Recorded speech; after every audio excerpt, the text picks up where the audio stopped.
Hey,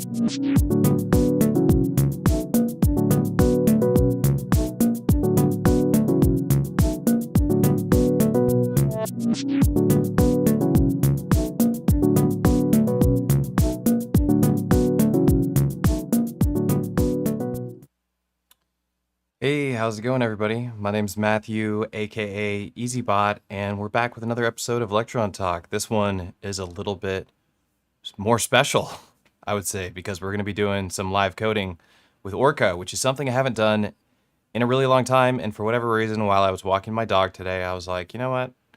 I'm going to boot up ORCA. I haven't live coded the Syntakt yet because I like live coding all the Elektron boxes.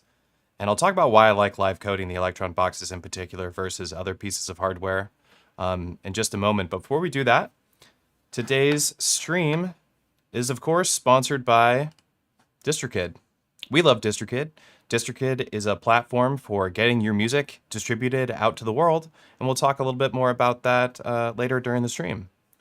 And one last thing I want to mention is, which I've never done, I've never mentioned before, is that this YouTube channel, these live streams, tutorial content, all that stuff is all funded pretty much explicitly by my Patreon. So if you really enjoy this content and you want to see this channel continue to grow and know that I have time to work on tutorial content and do live streams and stuff, you can visit patreon.com/EZBOT. There's rewards there, like all the templates that I make for the Octatrack, but also it's just the reward of giving to another person and supporting a creator that maybe you like. Hopefully you like. I mean, that's what I'm hoping. It's 4:30. This isn't the most ideal time to start a stream. Most people are like driving home right now, right? So they're just getting home, or they're picking their kids up from school or doing whatever. But we're going to do it right now anyway, and then after that, I'm going to go teach some Octatrack lessons. So if you're interested in Octatrack lessons, you can also visit ezbot.live and pick some of those up for yourself. But without further ado, let's take a look at ORCA. If you're not familiar with ORCA, it's a esoteric programming language. And let's switch over the cam. Bonk. And here it is. This is ORCA. ORCA is a very interesting little app developed by a company called 100 Rabbits, and I kind of got into ORCA when it was first being developed a few years back now. I have a tutorial on how to use ORCA on the YouTube channel, and it's still a completely relevant tutorial. ORCA has not been really updated very much since the release of my tutorial that I made all those years ago, so it should work entirely. Follow the tutorial. I have two of them. They're quite in-depth. One of them teaches you how to build a tracker from scratch in ORCA, starting with 0. And today we're going to start with 0, and I'm going to try and remember all the shortcuts and stuff, but I'm forgetting so many of the shortcuts for ORCA, but I know enough and I remember enough that I'm going to be able to get some music going. Now, I kind of do want to talk a little bit about why I like to use Elektron boxes. Actually, let's go back to like looking at my face. Let's go to the stream. Look at, I have the chat embedded. We're experimenting over here. Yeah, we can see the chat. Chat. That was me testing it. I pull no punches here. You get to see everything. The real deal. I don't think that works right there because I have it. Yeah, just not a good spot. So the reason why I like to program Elektron boxes in particular with ORCA, or why I choose the Elektron boxes over other groove boxes and stuff, is because it's really easy for you to set up explicit machines for ORCA to communicate with. So ORCA is just a sequencer. ORCA is a sequencer that you build sequencers in the program from scratch with a list of modules that are just letters in the alphabet. Each letter in the alphabet represents a different module in ORCA that does a different command. Like a U might do Euclid. And a T would create a track, and so on and so forth. So all these different letters do different commands. The Syntakt has 12 machines in it with 12 different MIDI channels. That's wonderful. They all do different things. The Syntakt has chord machines, analog bass synthesizers, other digital machines, tons of drum sounds, everything I could possibly need, and 2 decent sounding sound effects, reverb and delay. Really perfect for me to sequence with ORCA. Otherwise, the best thing to sequence with ORCA is probably your DAW. I would say sequencing Ableton or Bitwig or Logic or whichever one you're using, doesn't matter.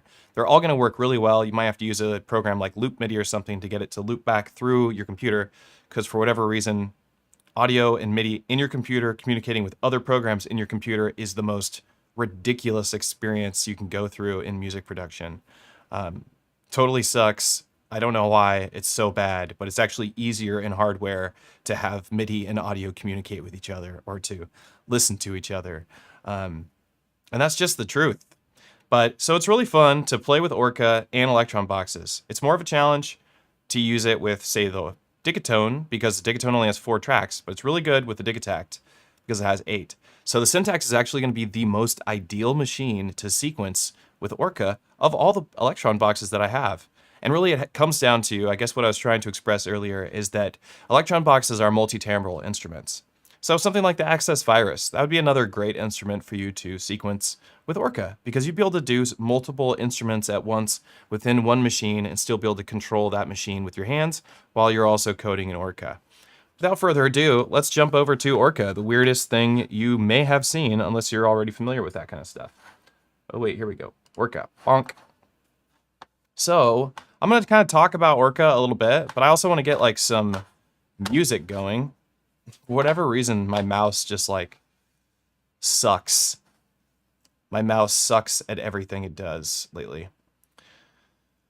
How's it going, everybody? Let me say what's up to the chat. Hunter Foxen, what's up? Sup, EZBOT fam, what's going on? Foxbot, what's going on? Ybot, what's up, dude?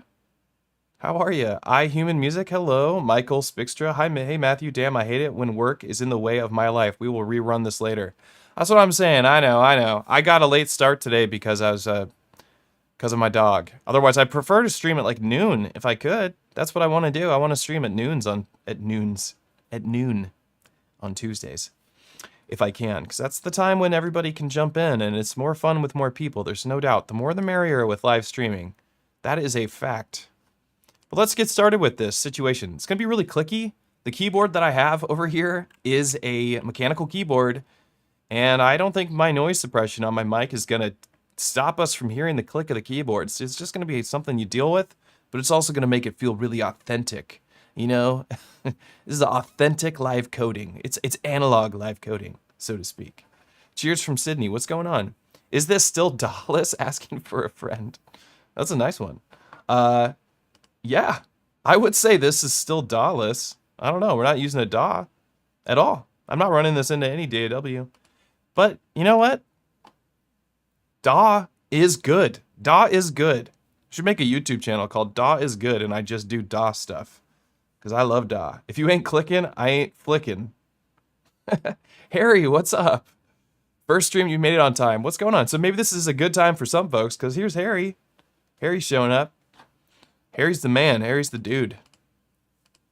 It's my jazz dude. All right, so like I was saying, ORCA is an esoteric live coding language that uses the alphabet. Right now I have, let's just erase this command here. We're going to erase this. You can use the keyboard to move around, press escape. The reason why those, you can still see those, like the after image of those commands is because this runs on frames. So you notice right down here, it says 75 frames. There's no frames running because the clock is not running. So if I hit spacebar, the clock will start running in ORCA, and those frames will disappear. And there it goes. There's the frames. So you can actually watch ORCA count the frames. I already have MIDI set up with the Elektron Syntakt, which you'll see down at the bottom of ORCA. To change your MIDI device, there's a MIDI window. It's really easy. You just keep, it says next device, refresh devices. It's really simple. Or you can hit control and hit period, or control and comma. Either one. Both of those will, one of them will put you through incoming audio, incoming MIDI, and one will choose outgoing MIDI. So right now, we have the outgoing MIDI going to the Syntakt, and let me show you. We're going to start with something really simple. ORCA uses base 36, I think, for its communication model. or for its number, for its counting system, communication model, I don't know what I'm talking about, for its counting system. So right now I'm gonna put down a MIDI command, right? So this is a MIDI message, and if I put down something to ping this MIDI message with a bang, think of Max, think of pure data, and you generate a bang, right? And Max and pure data, when you generate a bang, it says, start this event, trigger an event. So I wanna trigger a MIDI event. I'm gonna use a D just to get started so I can give you an idea. This is called a delay, and a delay just is a timing-based event trigger. And I can choose a modifier for the delay, so this would have it go faster. And if I go on the other side, it will be a division. So it's the rate. So it's much slower when I put a 2 here. It's divided it by 2. And right now, it's ticking every 4 frames of the clock. Or every 8 frames of the clock. Sorry. I've actually made that mistake twice where I say 4 or 8 frames. But let's put it in a command. So I want this to go to MIDI channel. Let's have it go to the analog engine. And let's change it to a synth engine. So let's go. Let's do my favorite thing ever, you know? Play with the dual VCO. Change that amplitude envelope. Maybe turn it into an ADSR. And let's make sure. Okay, cool. Can everybody hear everything all right? I think you should be able to hear everything pretty good. As we get started into ORCA. Love ORCA, Syntakt, and you. What's up, James? Thanks, dude. I appreciate that. Would love to see you using Analog Pocket with Elektron machines with the built-in nano loop. Analog Pocket. Oh, yeah. A little dee-dee-dee-dee-dee. I would probably enjoy that. You know what? I don't want to get distracted because everybody knows that Matt is incredibly easily distracted on stream. I go off. I'm not really talking to him. I'm talking to a camera. So like I go to another dimension. So if you guys send me off on a tangent, that's your fault. You know, you want to keep me on ORCA, you gotta keep me on ORCA. But you could send me off to another dimension, and I'll go there. I will go. Let's get some sound going. Like I said, all right. So we're looking at delay. We're triggering our MIDI module. The first, these are 5 different commands for the MIDI module. The first one is the channel. We want to get to channel 9. So I want to put in an 8 because the numbers start at 0, right? So 0 through 9 is 1 through 10. So I'm going to put an 8 in here. I want to be on octave 3, so that would be number 2. And I want a C note. Check it out. We're already making bangers pretty much unstoppable over here. So this is as simple as it gets, right? We have a simple delay command triggering based off the clock of our ORCA sequence. And our ORCA sequence, the clock in ORCA is running at 140 BPM. ORCA can be clocked by external gear or by external programs. So you could potentially use this in a live show, which I have done before. If Yancey was in the chat, Yancey Way, who's one of the moderators in my Discord, Yancey and I have played together one time and did a live coding show where he used Tidal and I performed with ORCA. I don't know where I was going with that, but the point was is that you can perform with it. And it has been done. I've done it. It's a good time. You're playing with MIDI controllers. You're not playing with ORCA that much. You're mostly like unmuting things in ORCA. So something you can do, and this is a cool command to know, is that you can highlight a selection. You can also use your mouse to do a lot of stuff like highlighting. And if you hold Control and hit slash, you put these hashtags. And when the hashtags are around something, they cease to function. It takes it out of the equation. So this is a way of muting and unmuting things in ORCA. So you'll create a whole arrangement and then you'll put hashtags around and then bring them back. So a delay to trigger a MIDI module is pretty freaking lame. The thing that's the most like effective immediately for getting something melodic going is to use a track. So a track is going to let us put down, we got to have the clock going to do this. A track is going to let us put down a certain number of steps. So like here's let's do 5 steps. Like, well, let's make some techno. Should we live code some techno? Let's go 5-step Buchla style sequencer. So we can put down a 5-step sequencer, and now I can clock that with a clock. So I can put a clock in here. Clock, once again, has a modifier and a rate modifier. So if I put this, it'll go really fast, or it's the length that it counts up to. So it'll count to 4. And then we have the rate modifier over here. So if I want this to go to 5, let's have it go to 5, right?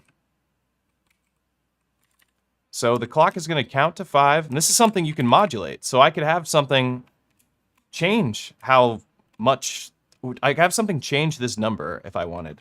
Like I could put in another track, right, that has 2 steps, and maybe one of those steps is 5, and one of those steps is 3.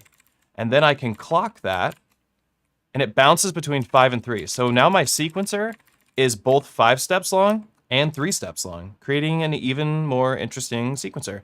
Now we can put some notes over here.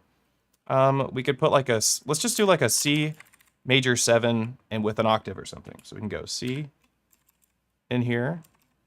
Whoops, whoa. I'm forgetting. This track should actually be placed where the T will drop the note. Which I think is, nope, it's right here. Yeah, okay. So that will put the notes in. So right now it's going to drop the note out below the T. I meant to have, my trigger is going to go here. So this is going to place notes in the sequence. So let's go C, E, G, E, and then the C octave, I forget what it is. Maybe we'll just modulate the octave or something. Let's just do another C. So now if I want, we could put that D command back in and just hear the sequence.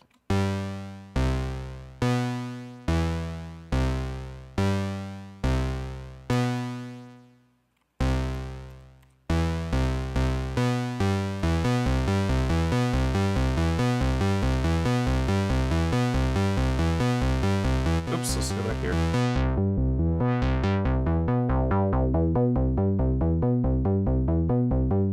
We're already cooking with gas. Oops.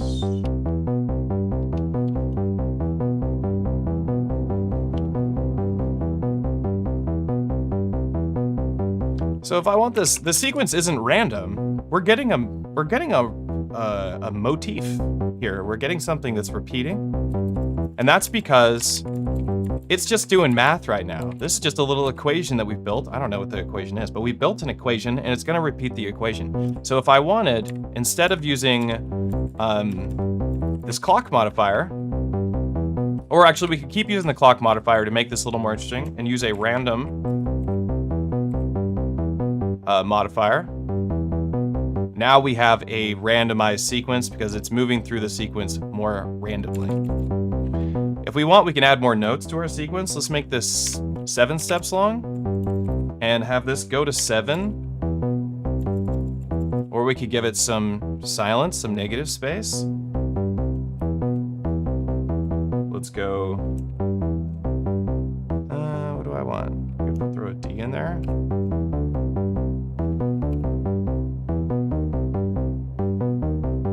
So I used a lowercase d, and that is going to be a flat. It'll be a flat or a sharp, you know, depending on how you're looking at it.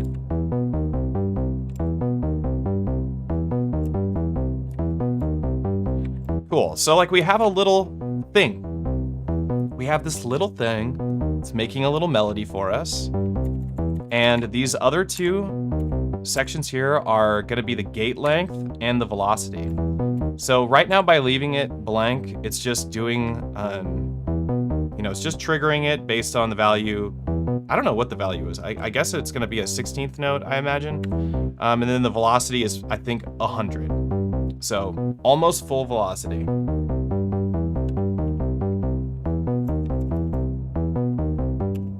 Oh, sure, blame chat. I know what you're referring to.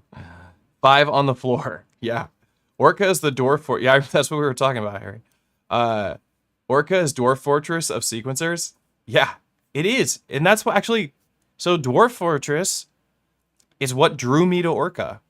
I'm not a Dwarf Fortress player. I'm a Dwarf Fortress watcher.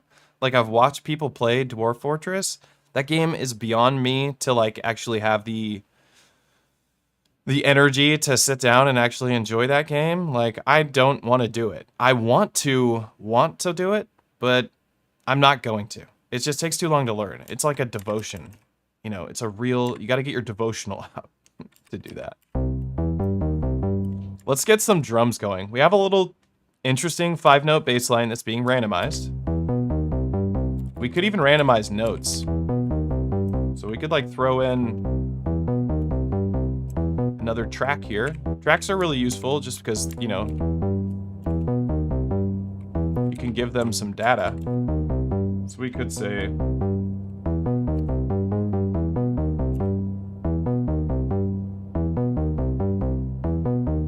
is it never gonna hit that one?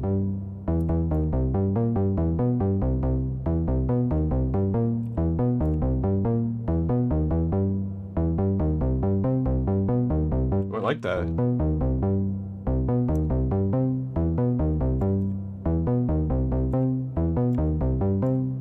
Put 2 eyes in there.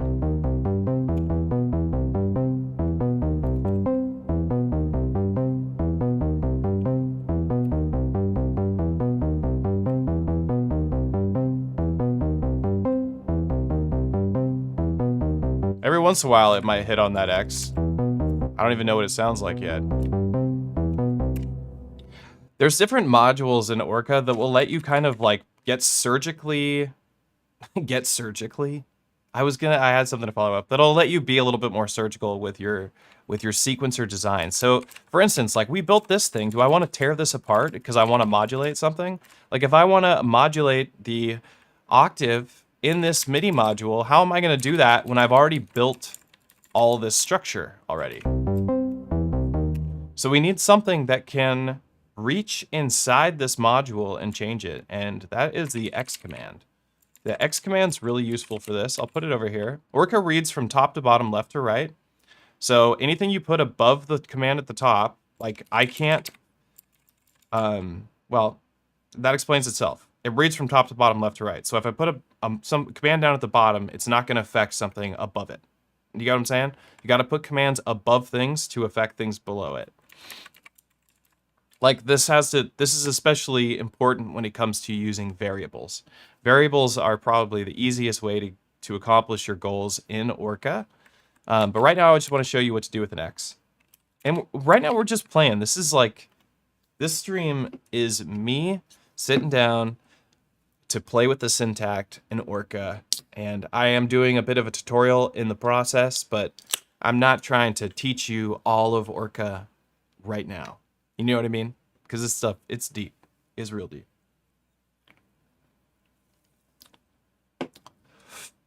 Yeah, like a knife. Okay, yeah, that's true. So 100 Rabbits, who developed ORCA, they're just beautiful, wonderful people. They're very interesting. I've communicated with them several times about ORCA and other things in their development, but mostly about ORCA because that's what piqued my interest. And they live on a sailboat and they travel around the world coding different apps in their own aesthetic, stuff like apps that help you write, or their own graphic interfaces, or their own kind of like ROM, not emulators, but they play their own game systems, stuff like that. It's really cool. Can we give it up? Dude works really hard. We lurk. Oh, thanks, Harry. That's right. Listen to Harry. Okay, so we're going to use this X command. This is an offset. You can see what all the commands are. If I go Control G, it tells you what these commands are. So it says writes an operand with an offset. So we're going to write a command with an offset. So I want something to go into this window, because this is the octave of our bass sequence. I just want it to go up an octave and back down an octave. I want it to modulate between 2 different octaves. So I am going to have it write. I guess it's going to have to use a track here once again. So we'll make it a 2-step track. And we'll clock that to 2. Wait, no. Yeah. And we'll say 3 and 4 for our octaves. And then we're gonna offset that 1, 2, 3, 4, 5, 6, 7, 8. We're gonna offset that 8. So we're gonna go with the 8 with the X command, and I think 7 should be 8, right? Oh, whoops. That's supposed to go over here. Nope, I'm just playing a different synth engine, so I guess we want to go over more. Let's try 9.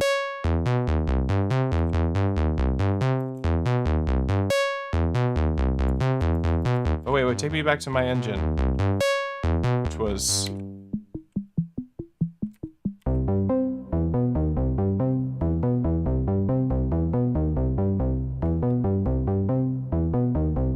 Alright, now it's doing its thing, but the sequence still sounds the same. Let's slow this clock down. It's going too fast. There we go.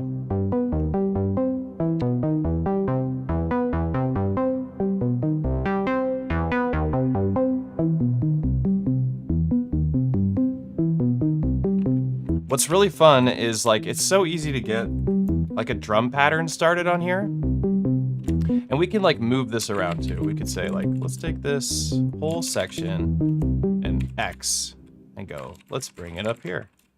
Make some room on our canvas. You can also zoom in and zoom out and what have you. The canvases can get very huge. You can have ORCA communicate with other ORCA projects, or other instances of ORCA can run on your computer at once. So you could have multiple things with ORCA. And did you know, for those of you who are Norns lovers and love the Monome ecosystem, ORCA runs on the Norns. So it runs on Norns Shield, it runs on the OG Norns, of course, and it also runs on some Raspberry Pi devices, or pretty much any Raspberry Pi device, and it runs on your computer. It'll run on your Steam Deck if you wanted, and I've considered, because it does run in Linux, I believe, so I could put ORCA on my Steam Deck, and that has a keyboard. So that could be cool. Little transport. Also, what? New Steam Deck? New Steam Deck, who's this? Probably gonna pick one of those up. Okay. So let's get some drums going, because there's the Euclid command. So the Euclid command is definitely... Somehow I clicked out of this. The Euclid command is the easiest command to get a drum sound going. Control G, let's see, where's Euclid? I believe it's U. Bangs on Euclidean rhythm. So Euclidean rhythm takes a set number of steps, and then you give it a number of events, and a Euclidean rhythm will make a trigger based on the length of steps and the number of events evenly divided. So if you give a Euclidean sequencer, if it's 4 steps long, you give it 2 events, it's gonna hit on 1, 2. It's gonna hit on the 2 every time, or the 1 and the 2. I'm sorry. It's gonna hit on the 1 and the 3. That makes more sense. Add numbers of steps to get, like, really erratic and interesting rhythms. So let's put a U in here. We want a capital U. I guess we just stay in uppercase. And let's give it 7 steps and 3 events. 2 events.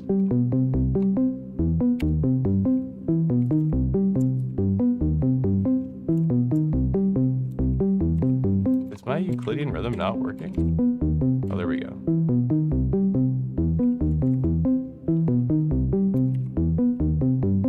So that's our events, even though it says step modifier, but this is acting like the step amount. All right, well, anyway, we're getting a good rhythm here. If we wanted, we could have this rhythm go into a variable. Variables are really cool because we can actually put a value inside this variable and then transport it somewhere else. We could reuse it multiple times. So I could call this, even though this is the read, if we want to put it on the other side, we could call this variable A. Hey.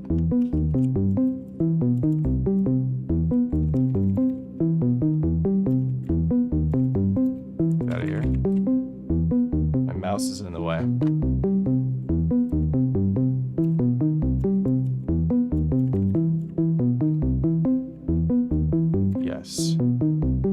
That's my output.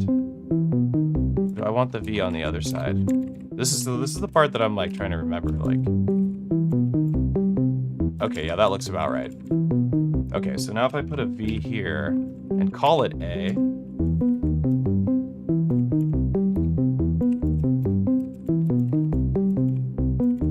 Nope.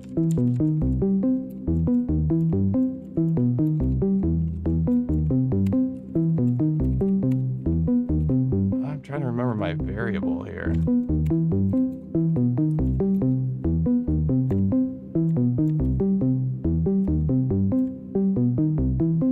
What do I want to? Should be read A and output.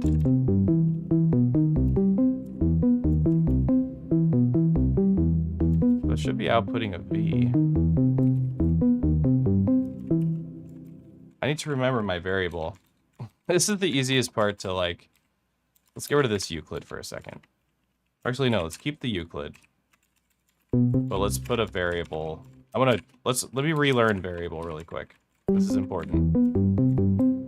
Let's use a track with 3 steps. Yeah, let's give it a number. Call it A. Call it A. Go down here. And this is A. Yeah! That's what I was just trying to do. Okay. Clock that. 3, 4, 5. So there we go. My variable is outputting 3, 4, and 5, and it's called variable A. So if I want to recall that variable, I just put an A in there. And that's what I was trying to do with my bang, but for whatever reason, bang will also activate. You know, it's an event activator. So if I had something in lowercase, it would activate it. So whatever was happening, it was deactivating my variable. Hey, what's this madness? Yeah. Does ORCA have any kind of shuffle setting? I don't think it does. You know, I honestly don't know the answer to that question. I never tried using shuffle with ORCA. But anyway, let's use this variable here, and let's move over this Euclidean sequencer. Like I said, I haven't used ORCA in a really long time. All right, so now we're using the variable A, which is going through 3, 4, and 5. Maybe I actually want this to be bigger numbers, like 9, A, B. Yeah, and we'll get like some, but that's really random. Do I want to random my Euclidean? It could be cool. We could use this to like trigger the chord engine or something. Let's try that. So we could just have it repeat something. What's on the... It's MIDI channel 6. Let's put a 5 in here. 3.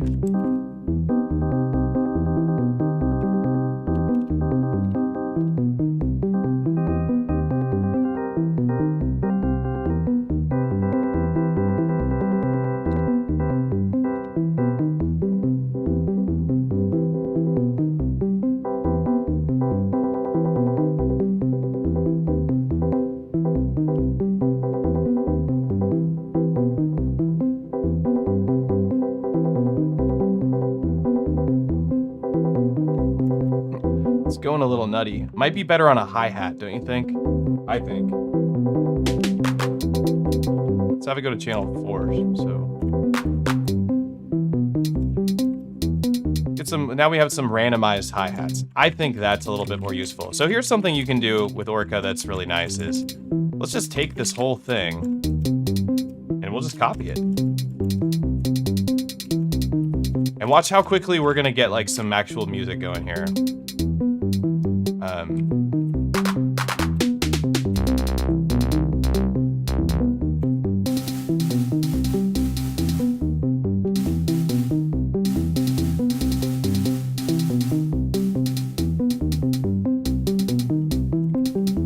Let's change this up.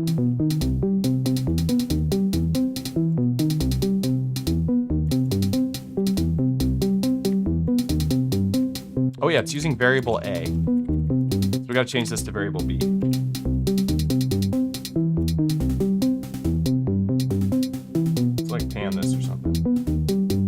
scan these heads on the other side.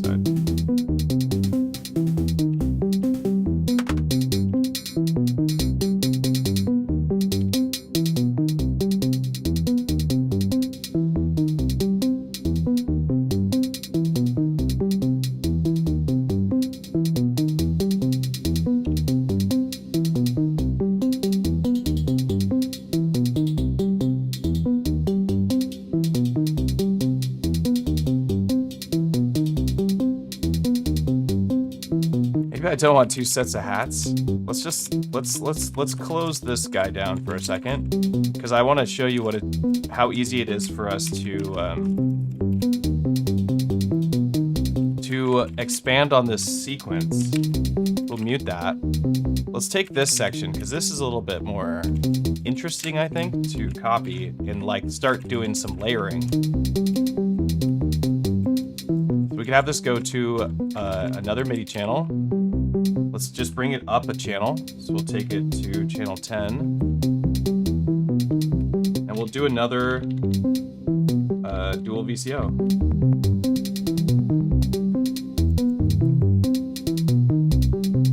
But we could like offset its tune.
That's kind of cool. And we can mess with its sequence too, you know?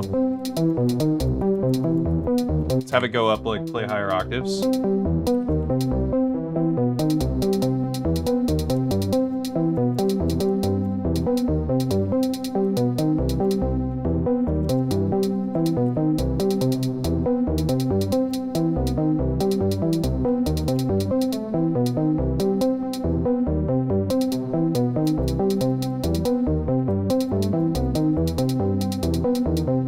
And like we're going pretty fast with our MIDI clock. Let's see what it sounds like if we slow it way down. Which I believe is, let me double check. Increase speed, control shift. Decrease speed, shift comma, shift period, okay.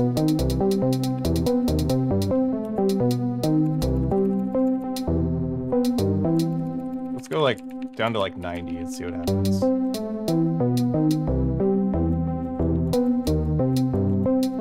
Change the rate at which this second one's being triggered.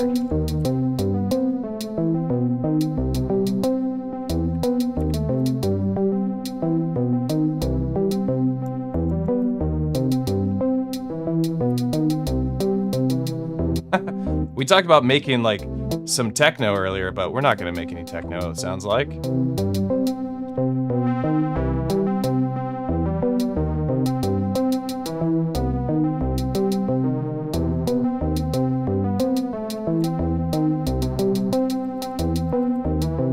We could have this start making chords, actually, if we copy it again. And then make another analog track.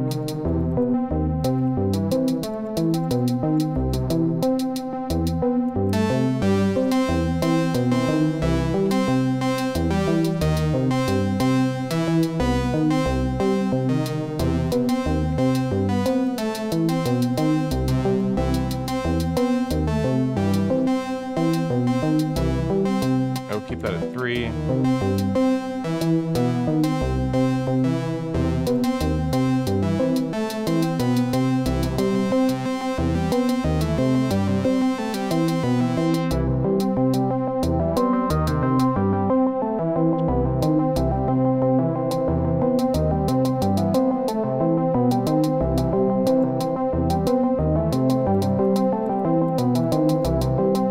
could, like I said, be really simple with this. I think, what have we got? Kick drum? All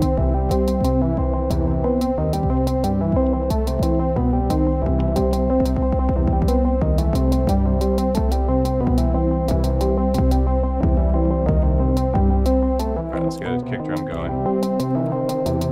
Go to channel 1, 0, 3, C.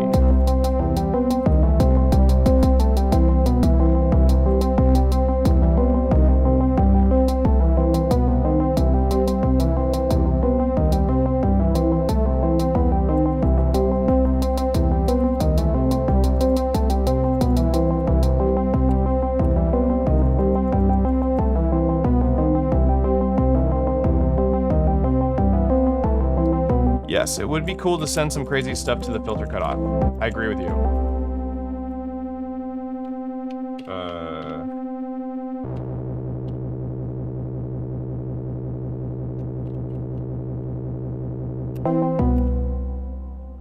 That would require me to remember the CC message for filter cutoff. If somebody wants to tell me what the filter cutoff CC message is, then yeah. I'm all for that. I got send MIDI control change. So there we go, MIDI CC. I'm sure it's 42, right? Isn't it always 42 or 41? Let's just find out. I bet it is. Let's see. Actually, we could just, let's unmute this one. 74? I'm way off, dog. I'm way off. 74. Yeah, the problem... Okay, so I honestly, we're not going to... If it's 74, we're probably not going to do it, because I'm not going to spend the brain power that it takes to actually get this to... So, like I was saying, the ORCA works from top to bottom, right? And because it's base 36, our maximum value is 36. So in order for us to, like, actually see or communicate with a protocol that's above 36, we have to do a MIDI message offset. So I have to offset. It requires a lot of math. Like, this is not for you to do stuff like that. You got to have a little bit of you got to pre-game it a little bit and, like, you know, think about stuff. So we'd have to offset the command to hit 74, and I'd have to remember how to do a MIDI command offset. And it's not something that shows up in the little key command here. So I don't remember how to do an offset. And then it's like, so you have to have it offset, and then, you know, we'd have to put the offset right above where we want that MIDI message, but also not in a place where it's going to change other MIDI messages if we were going to use multiple CC changes. And it definitely is the best thing to do. You're right. This is the way to go. But to do that live on stream right now might take up a lot of our time, and we won't end up making anything musical. So just keep that in mind. That's why we're not going to venture into that. If somebody does all the homework for me and figures out the offset command and the value, I'll be happy to plug it in, but I'm not going to dig into that right here. We're doing this like C major 7 along with a note outside of that modality, and I don't even know what modality we've entered into. It sounds like clown music. I'm gonna I kind of don't like clown music, so I'm just gonna have everything. Maybe we won't go everything to C. Let's have everything go to F, F, F, F, F in the chat, F in the chat. And then I'm gonna just like offset these until I like the way it sounds. Sound good? That's a good get out of here. It's a good method, I think. So we're just gonna get a bunch of F's out.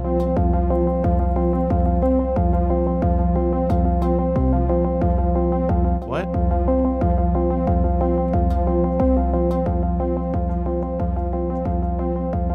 I was clipping my Octatrack. This is all running into the Octatrack. I think it was kind of clipping for a second. My dog's back from the dog park. No, she did not drive herself to the dog park. Let's get these out of here. We'll put these back in later. I just want to hear F notes. F in the chat, F in the chat.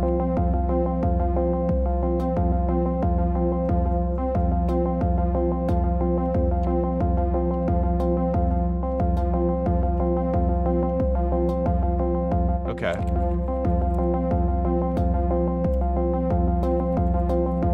I'm gonna put a...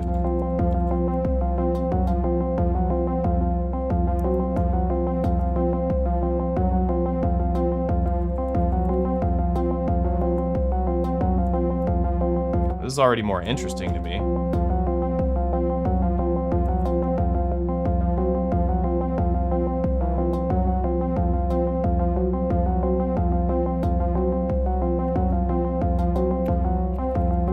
Let's try that. Let's try a G here. Okay, we want G sharp.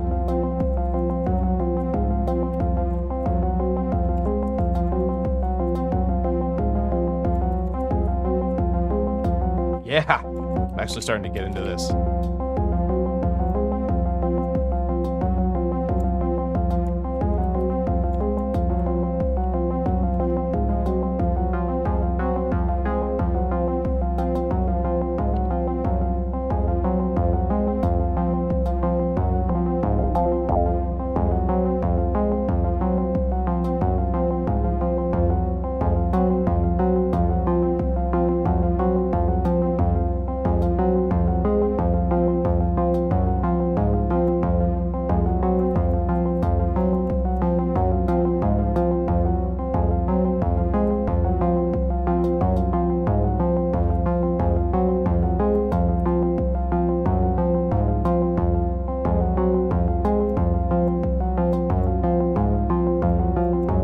We could just like copy this Euclid command here.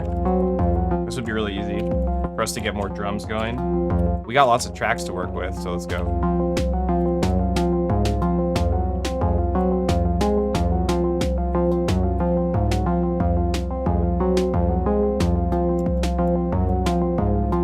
Snare sounds like absolute trash.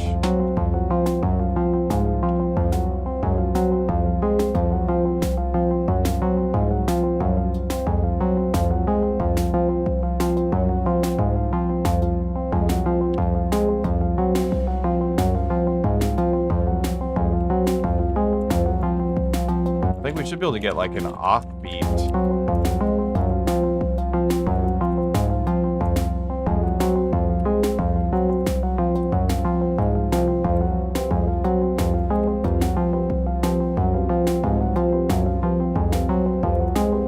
Ew. Just hearing some like weird note.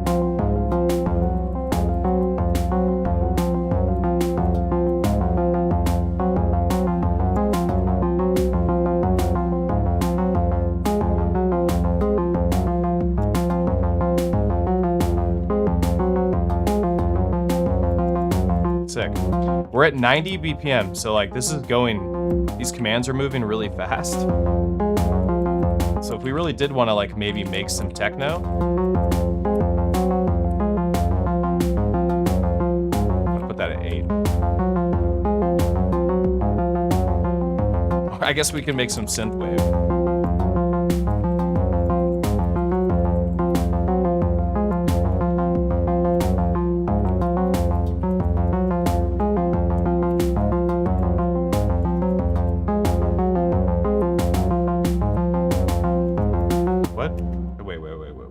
It's which one?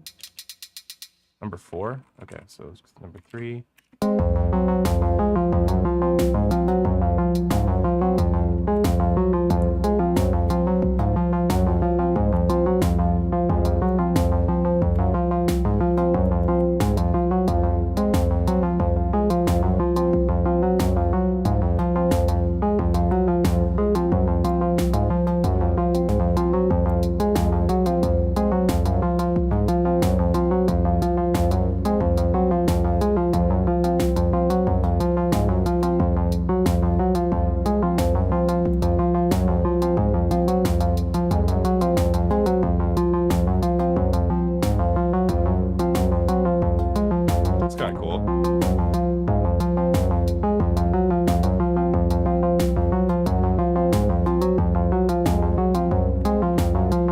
If you want something to like actually land on the offbeat, you have to use some like logic. You have to do like an inversion so that it doesn't play on the on beat. And like my brain is not, I'm not cooking with enough gas right now for me to figure out to do that at the moment. I don't think we could give it a shot. We can give it a shot. Hold on, let's just mute this module really quick. Oh wait, that didn't mute it. The heck? What the hemekum?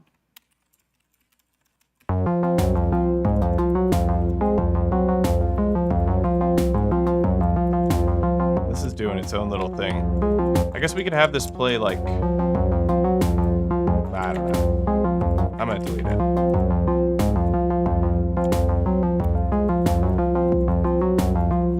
So if I want an offbeat, this is gonna be much harder to do.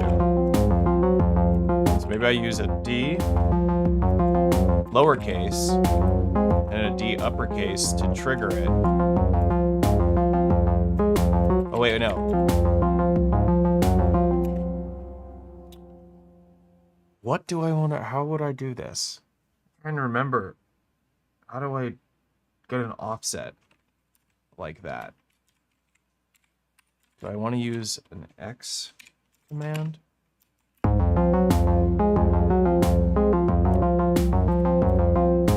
then we put in like a bang here.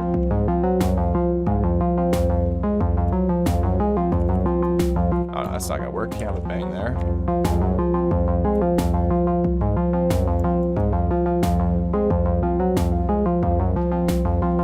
I'm trying to remember how I built a shift register. That was like one of the most complex things to build in here, was to build a shift register. And I did it in this like beautiful little tower, small tower, which you can download off patch storage. If you go to patch storage, I have a shift register on there that you can download and put into ORCA and just copy it right into your ORCA sequences that you've generated. But there's logic modules built in. Which one's the logic module? I want bangs on a modulo of a frame. No. Bangs if inputs are equal. Bangs if inputs are equal. That might be able to do it. Wait, what module was that? An F? Will that work? I want... All right, we could try with a track. Just use a track command. Give it.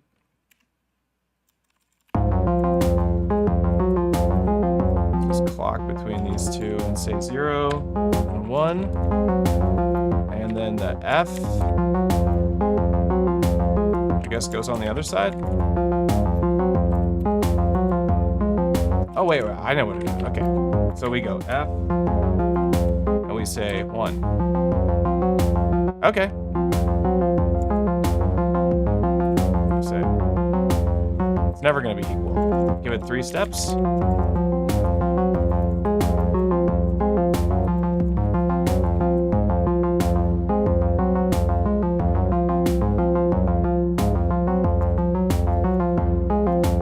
we have to give it 4 steps then?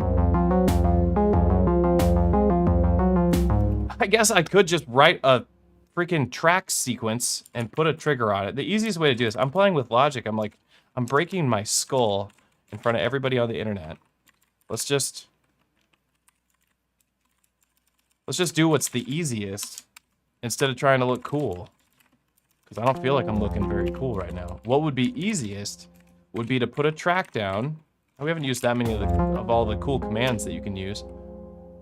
But if we put a 4-step sequence in and we want to get an offbeat on a hi-hat, I just clock it across 4 steps and put a trigger in on the 3rd and have that go to the sequencer or have it go to, not the sequencer, have it go to the track that has our hi-hat on it, which is MIDI channel 6, which is why I put a 5 in there. And then we'll go 3 and C, and that should be it.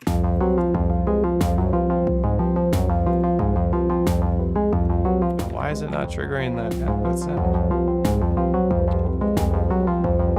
Oh wait, because it's the chord engine. There we go. I was breaking my brain trying to get like an offbeat, but it's just that simple. Just build a sequencer. Goodbye. stupid logic inversion.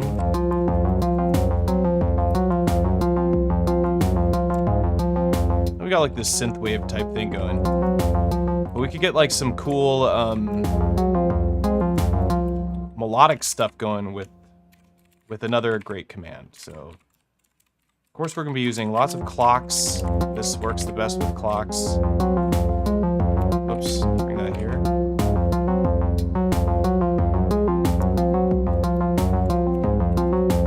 Well, let's build a little tracker type equation really quick. So I'm gonna put down, let's create like a hashtag.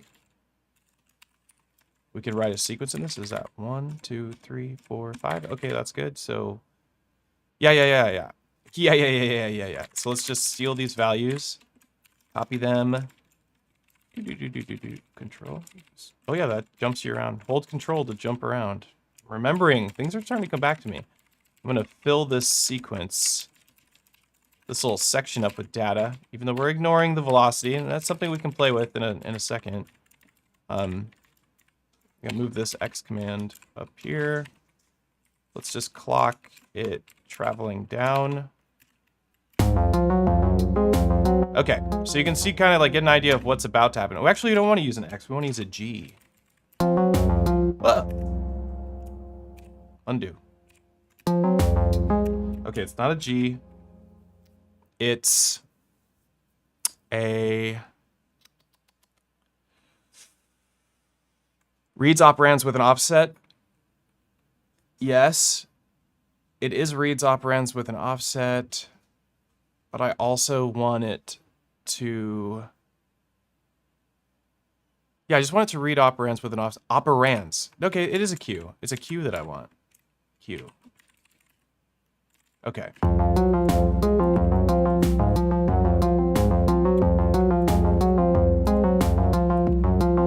Okay, there's the length, so we don't put it there. We want it to read five sections. Let's offset it by 1, 2, 3, 4, 5, 6. Offset it by 6. Oh. Okay, that's what we're gonna clock. 5, 4. Okay, 4, and then we're gonna clock it so that it goes down 1, 2, 3, 4, 5, 6, 7, 8, 9. So I want to put 9 as my max length for my clock. And now we have this. Shit. This needs to be moved up. 1, paste it. No, it needs to go down. Whoops. Yeah. All right. It's not doing anything yet, but you can see what's happening here. This is reading this sequence. We built a tracker. So this is reading my track. We'll call it track 1. We could say.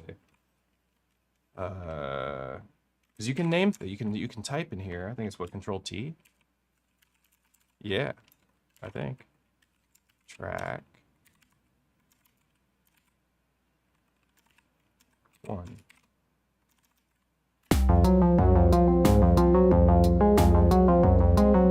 Cool. All right. So now let's change these values in here. We like that F. We like the capital F. We like that. Is it a G? We like that G. Probably like a lowercase c. C. Like that F. We like lowercase f. So what's cool about this is that I can put in the octaves that I want, and we could change the MIDI channels, so we can get multiple synth engines out of this. We go. I want this to be kind of higher. Maybe we'll put some 6s in here. It's octave 6. Okay, and we want it to play a new sound, so let's have it play toy. That sounds good. So we want to use MIDI channel 8, so we're going to put in 7 here. All right, and then we're going to put the MIDI command in here. So now it's playing the MIDI command, but now we need to trigger this. And if we want it to just trigger on every step, which we can just put a D in and put a 1 in, and bam. It's pretty goofy.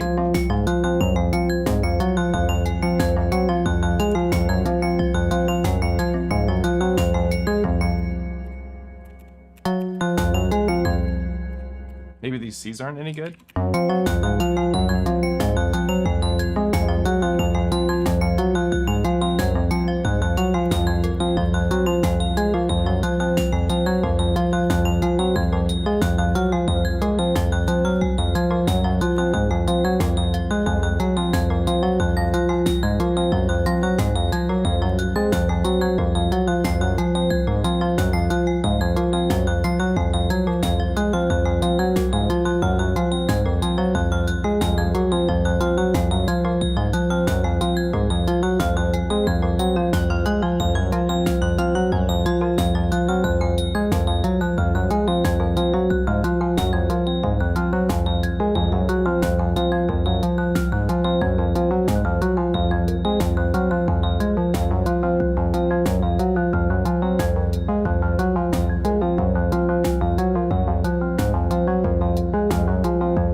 I know the drums are like really boring. I'm sorry.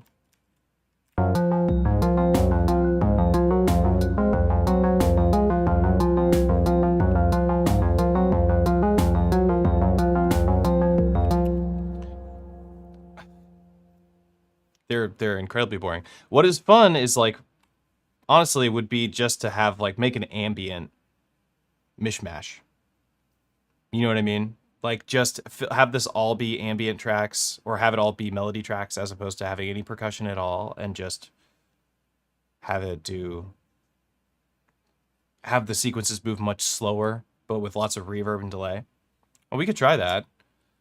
It actually wouldn't take long to morph this into something like that. These drums are definitely kind of boring. Want to see what happens if we speed it up?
That sounds pretty wild. It does not sound very good that fast.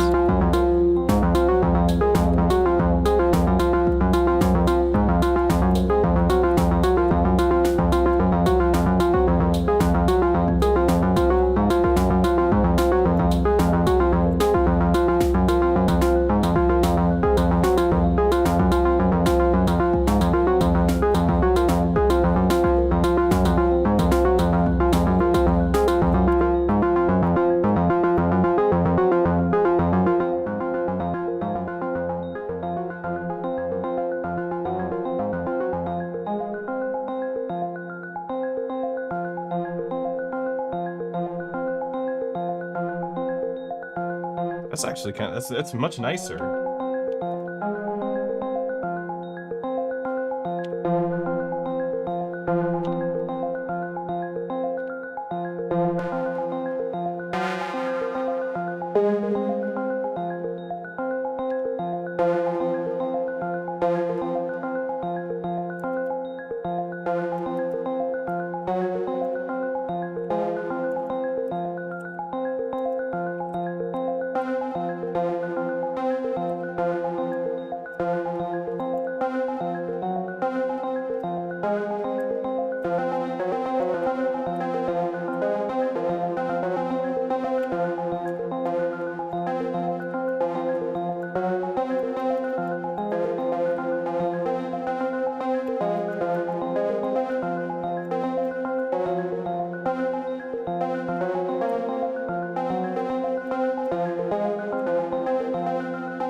We need something that like triggers like very slowly.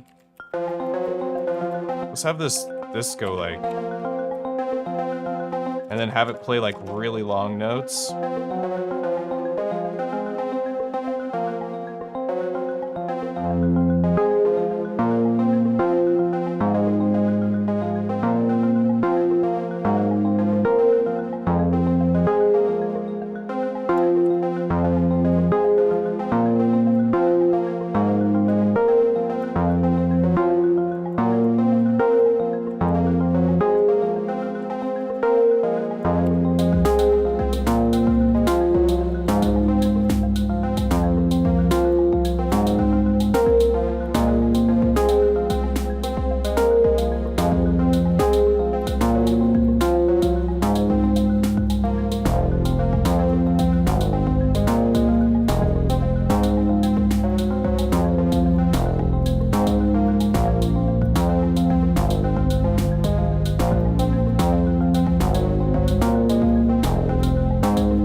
Don't want to use this anymore. It was a cool demonstration, but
Which one is the snare?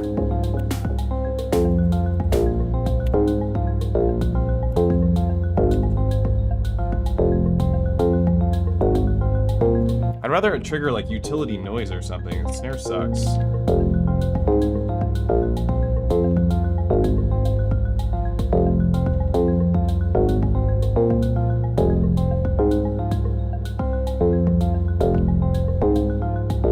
Carbon?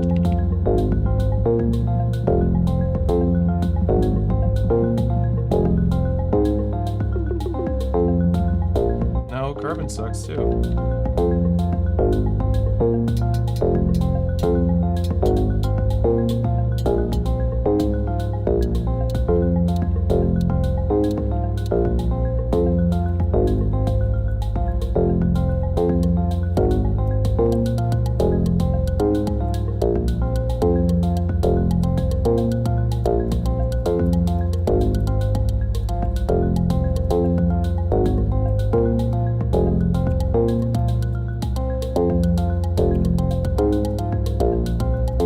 Now I'm randomizing the velocity here.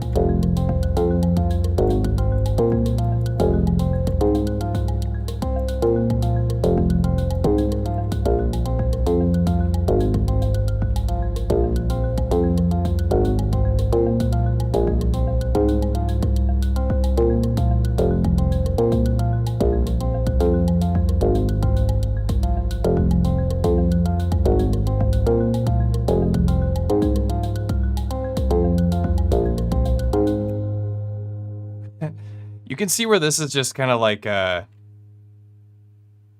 you can just vanish into the ether and you're just trying out different combos of things. You're just messing with stuff, but you're having it's a really good time. Like it's a fun program to use.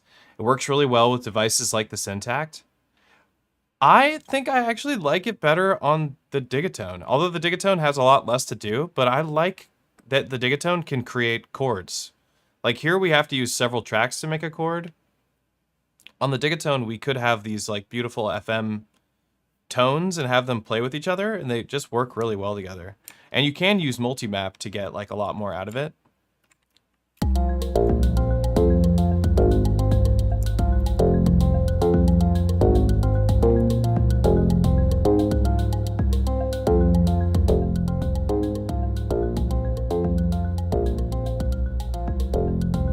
I don't like really much of the percussion side of things. The thing is that I don't really like the drums on the Syntakt very much.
I think maybe if the kick drum followed, if I wanted to use a kick drum, if it literally followed that bass line, like step for step, which is just a D6. Let's go D6. And it triggers what? 0? Let's see.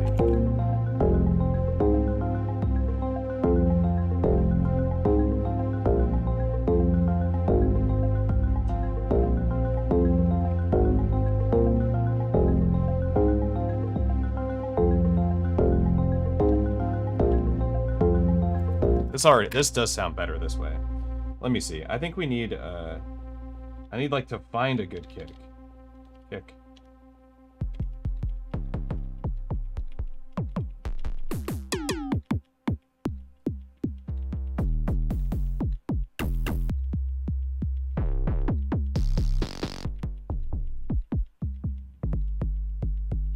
UK one, let's see how that sounds.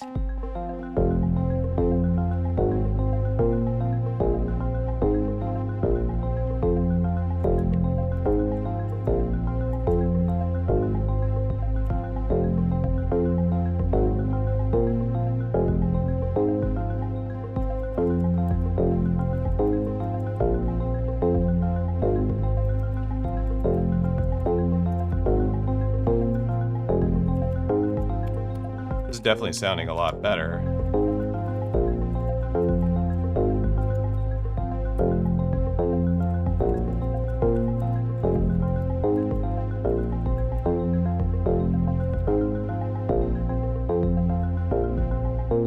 That's interesting.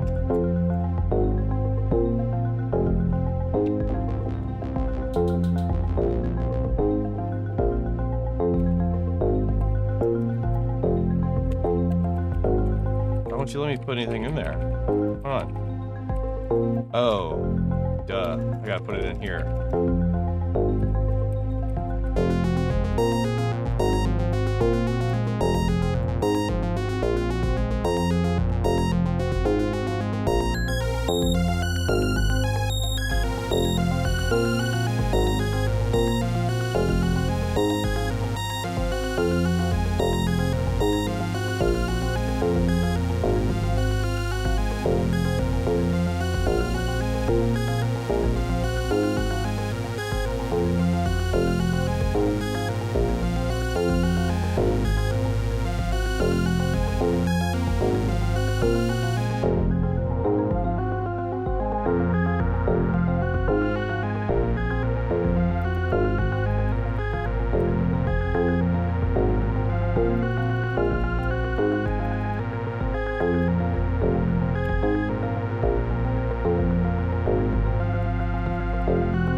And I should be able to trigger the effects track, right? So we go here. Let's look at the effects track. If we want to do like some sidechain. Let's have this go and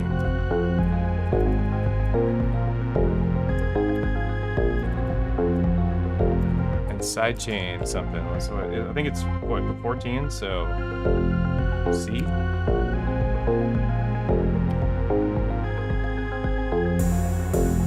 No.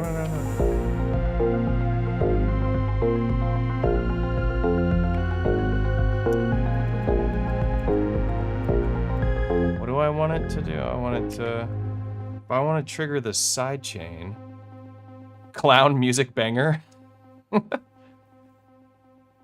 Yeah, kind of a clown music banger, I guess. 74, 66, 6. Okay, okay. Data knobs for synths go 17 to 24. Golden Axe music. Salutations. How do you program ORCA? Do you write code? You write what I'm doing right here. It's not like code, really. Hi, Matt. From Finland. Yeah, sounds cool. I was vibing. What on earth have I tuned into? Absolute madness. Without a doubt. What? So the MIDI channel for... MIDI channel for effects control is channel 13. But what is the note to trigger an envelope? So if it's 13 and A is 10, then B is 11, then C is 12, then D is 13. So I'm on 13. Is it octave 0? I guess I need to send stuff.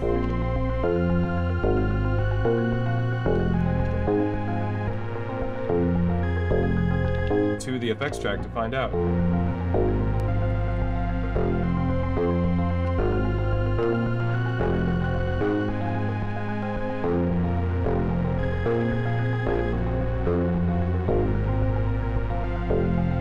So that's not it.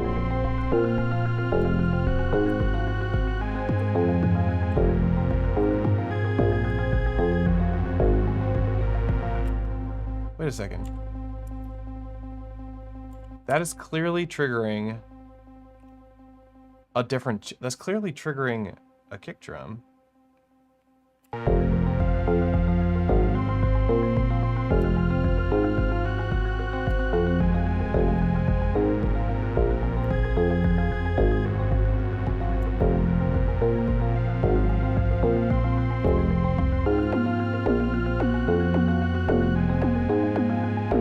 Wait a second.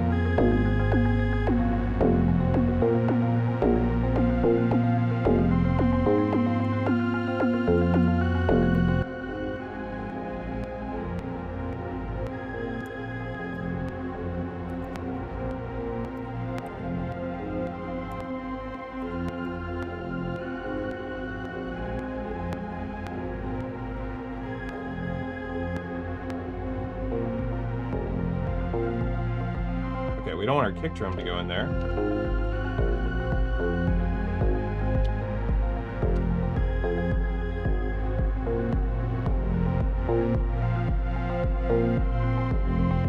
Yeah.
That sounds like a slap bass.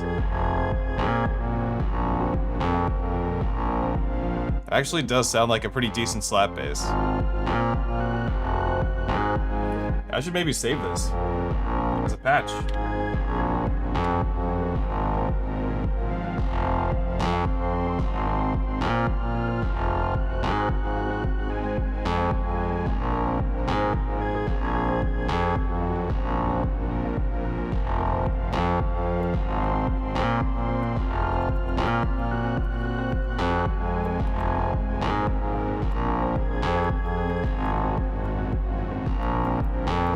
Now I kind of want to hear that hi-hat again.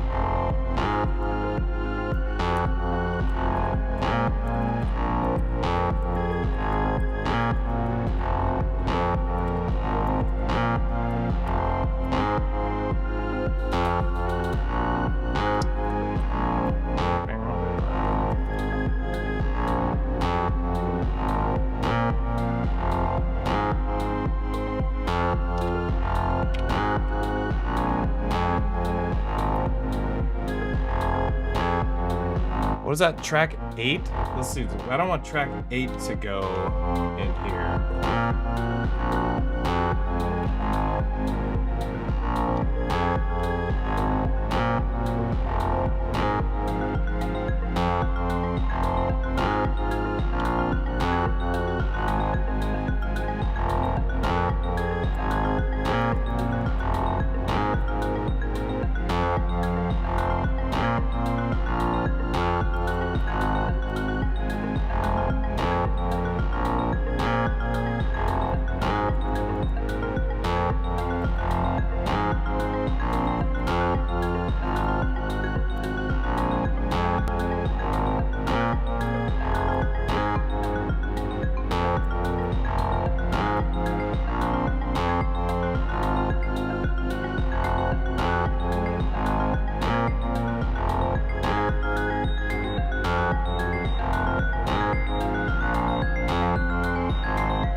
Take some of these steps out, or add something to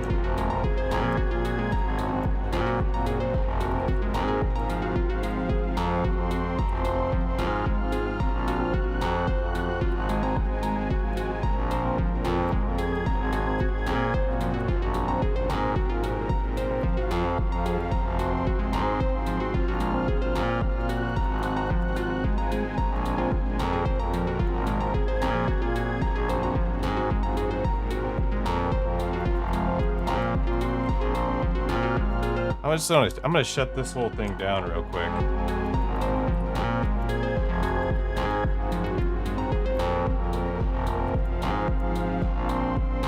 I think this is actually what sounds best. I think this crazy track is just nonsense. I don't like it. I want it gone. This sounds cool.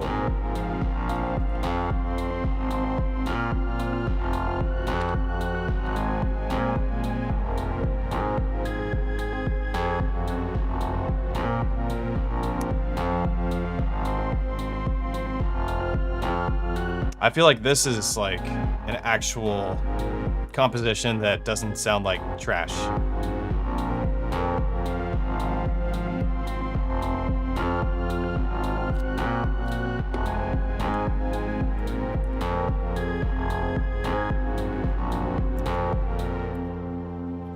Is this ORCA sorcery thing usable on all Elektron boxes? I don't see why not.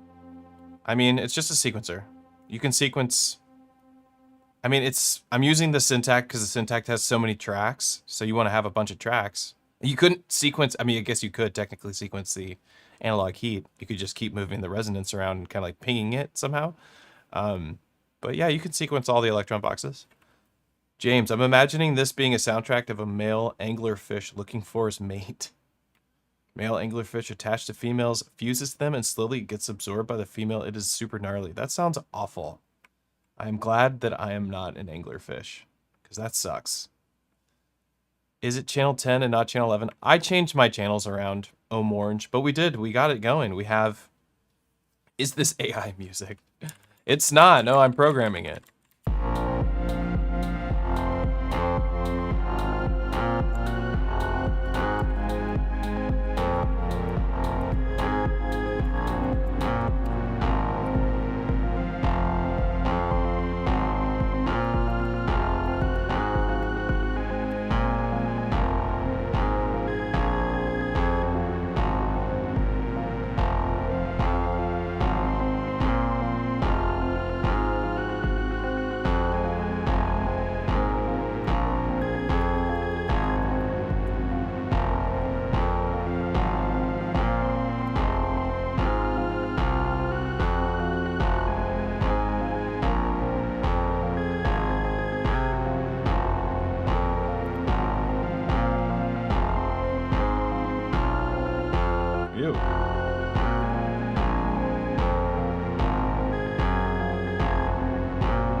I guess this actually sounds better with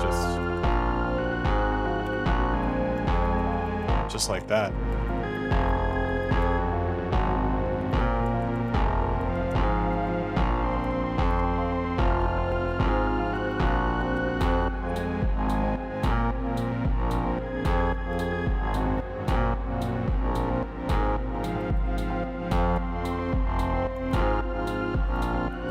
Oh, I have an idea. Let's spice up this, actually let's change how this drum track gets sequenced all together. Let's use a track, have it be 8 steps long, clock it across 8 steps. We'll put that 6 in there that we had before.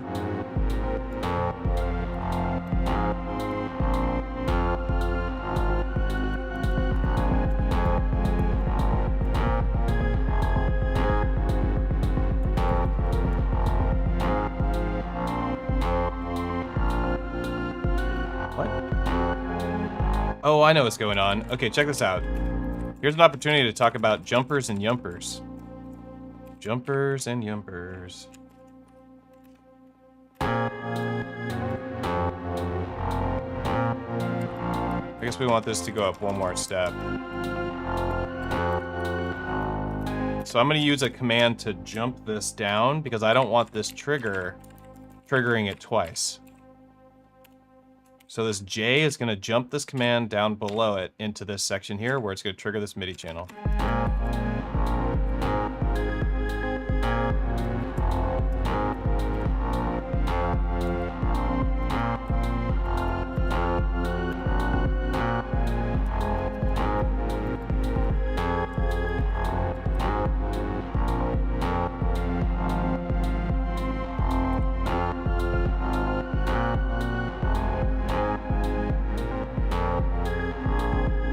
That's cool.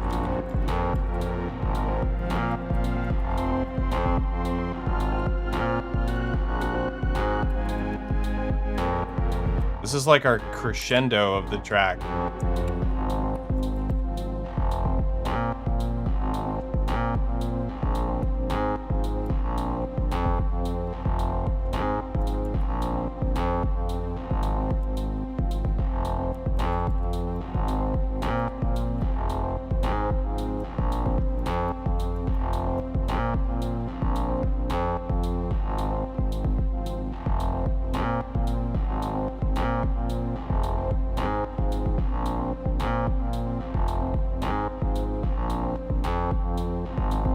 Are there advantages to this way over in the box?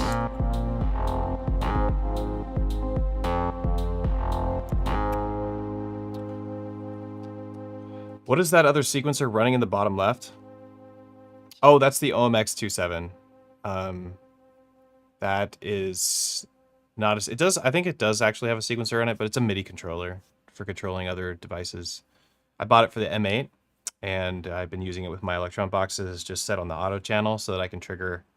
Just have keyboard events. It has scales and stuff, which just makes working on Elektron much faster, even though this has scales too, but it's nice to have 2 octaves of keys as opposed to the 1 octave in here, even though there's keyboard folds, so I can argue with myself all day long. How was the show? The show was great. Thanks for asking. Yeah, the show was a lot of fun. It's a good time. Is there a way to trigger different sounds on a single track on the Digatone like you can on the internal sequencer? Yes, absolutely. You can trigger lock anything on the Digatone and the Syntakt. You can have it play multiple patches. No final polishing from the OT tonight? Yes, there is, actually. I should have, I think maybe by the end of the night, maybe late tonight, I might have the, let me switch over the view here. Maybe late tonight, I will have the new hybrid template for the Octatrack complete. I've almost finished it 100%. I'm like 90% there. There's a couple more bells and whistles to add. And I need to add a couple new effects. So that is doing very well. That's going to be fun. We'll do a stream on that next week or maybe this weekend as a release stream and kind of talk about what's going on with that new template, how to use it, how to get it up and running, what's the point of it. The hybrid template is meant to be a collaboration between your Octatrack as a performance mixer as well as being an actual sampler and, you know, music production tool, as well as doing the performance mixer duties that it does with your external gear. So it's going to be a great companion to folks who already love working on their Octatrack, but also like using the Octatrack as a performance mixer. You're going to get the best of both worlds with this template, because I'm going to have pre-built about 60, but it's going to be 56 effects. There'll be 56 pre-built effects that are clocked over 8 bars, a lot of them, as well as 8 free scenes per part for you to create your own parts for your sample tracks that you've brought into it. But your sample tracks will also be able to get processed through the effects tracks by running it out the Q output. So I'm going to go all over all that stuff during the stream when I release the template and put it on Patreon and all that. But it's pretty much done. It sounds great. Sounds just like the other templates for the most part. There's some minor differences because there isn't 2 mutually exclusive input buses like there was before, so all the effects get processed at the same time, drums and melody. Basically, more like an RMX 1000 or a Chaos Pad or something like that. It's going to be how it functions, as well as having resampling, and it'll have a full-on 8-bar looper, which I found to be the most useful looper for all live performances. 4-bar loopers are great, but an 8-bar looper is just way more usable in a live setting than a 4-bar looper. 4-bar loopers are great for making effects, but they're not as good for actually transitioning from part to part, because having it run over 8 bars is way more convenient for you to capture. Well, the reason why it's more convenient, sorry, I'm a little all over the place because I'm trying to find a way how I convey this, but you want to have a longer length of time for your loops, because you don't want the loop to get stale. So an 8-bar loop, it just naturally doesn't stale as quickly as a 4-bar loop. Of course, we know this, but a lot of our songs are written in 8 bars, and if it can get that second part of an 8-bar loop, so it's not repeating just the first part of a phrase, it's just a more invisible loop, so to speak. Your audience doesn't know the loop is happening as easily. Or they probably won't know at all, honestly. Even with the 4-bar loop, they'll probably just think that's part of your song, but the 8-bar loop is just much better. I'll go into more detail with a more articulated reason why to do this when I have the live stream ready for that. Right now, my brain is Orca brain and getting cooked by Orca. What's going on with Chris McNugget? What's up with you, Chris McNugget? Who are you?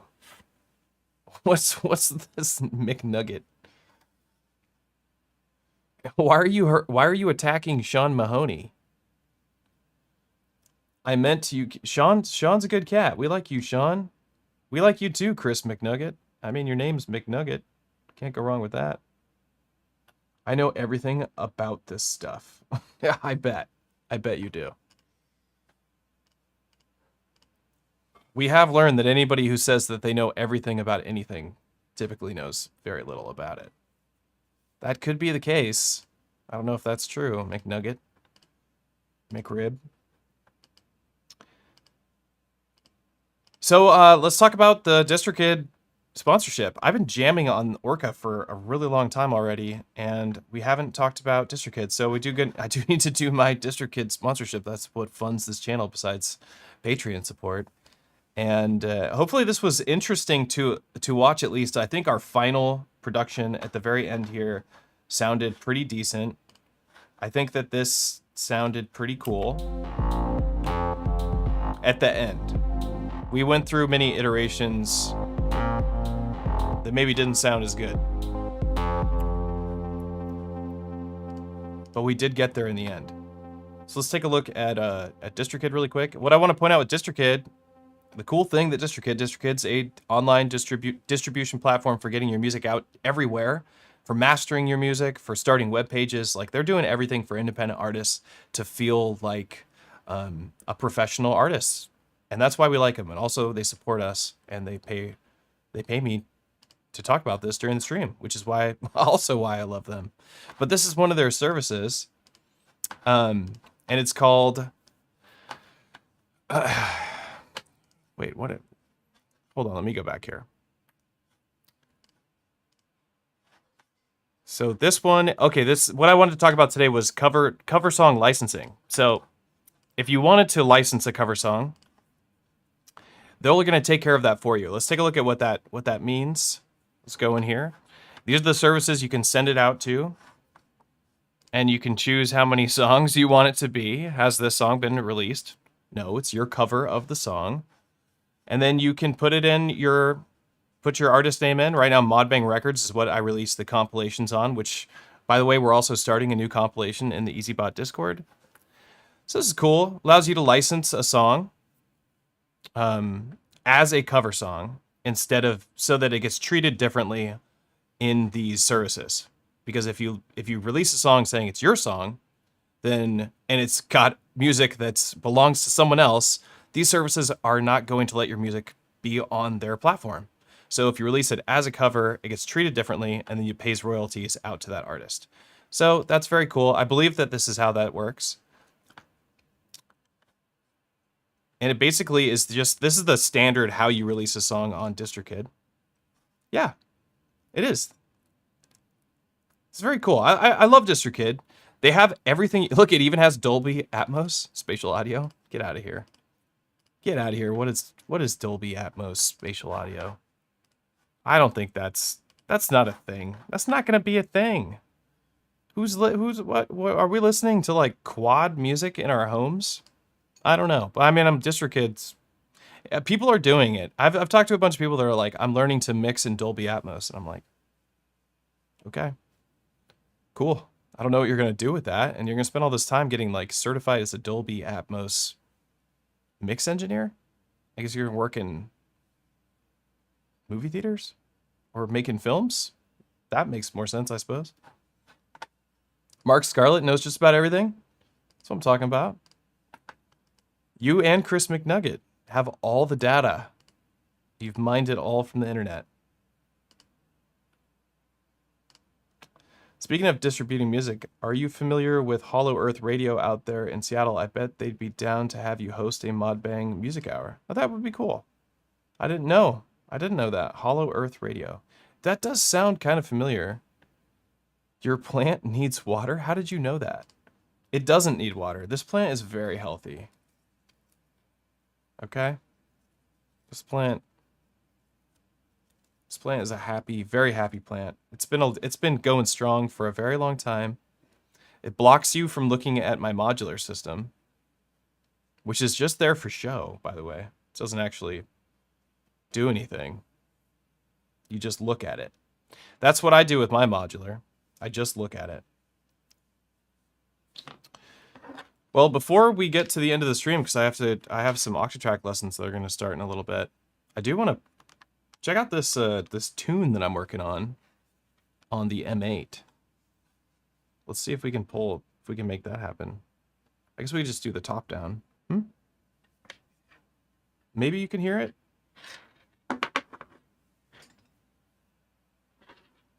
Maybe you can. Maybe if I go to the M8 thing. Let me see. Okay, nice. So this is the M8, which I love. I love to death. And this is a tune that I'm starting right as of this week. It's a little quiet.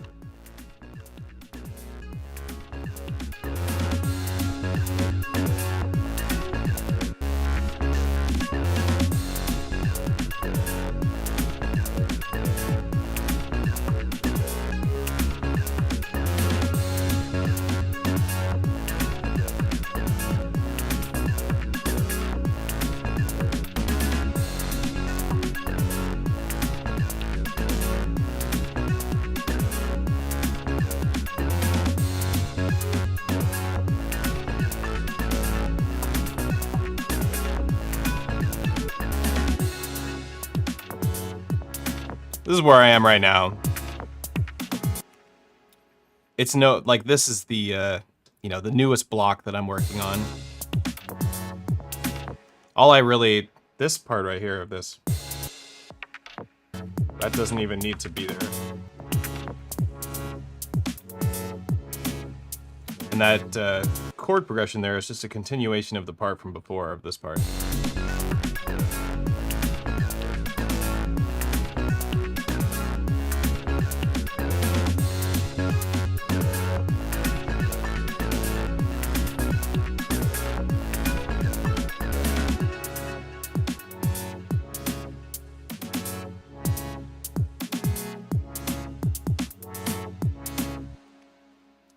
But I like it. I love the M8. That's why I bought two of them. This is actually the BRK edition.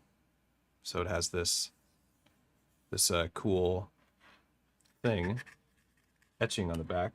Oh, it's a hole. Never mind. I'm trying to scratch off some dirt, but it's supposed to be there. Love these. If you get a chance to pick up an M8, you should definitely do it. It's one of the best music production tools that's come out since the Digitact, I would say. I'd say these two are in my opinion, are the two best music production tools in hardware electronic music. That's my opinion, and I'm sticking to it. Any stockists in Europe that sell the riser OT by any chance? The riser that I make? No. But I ship to Europe. It's very expensive though. It is $30 to ship to Europe, sadly. I'm sorry. Which is almost as much as the riser costs itself, so... yeah, you might want to buy a whole bunch of stuff from us if you're going to do that. But no, there isn't anybody there that stocks it. Anyhow, my name's Matthew, aka EZBOT. Thanks for hanging out in the stream and for watching the ORCA Livecoding tutorial, so to speak. I guess it is a tutorial, and we got to a nice place. We'll play it one more time. Just listen to it. I think this part turned out pretty cool. And we had this little section here.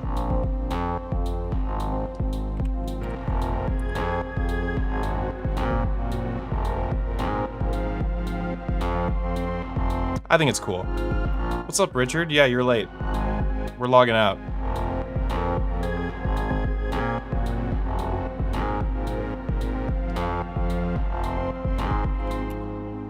It turned out decent. I mean, you had to really sit through the whole stream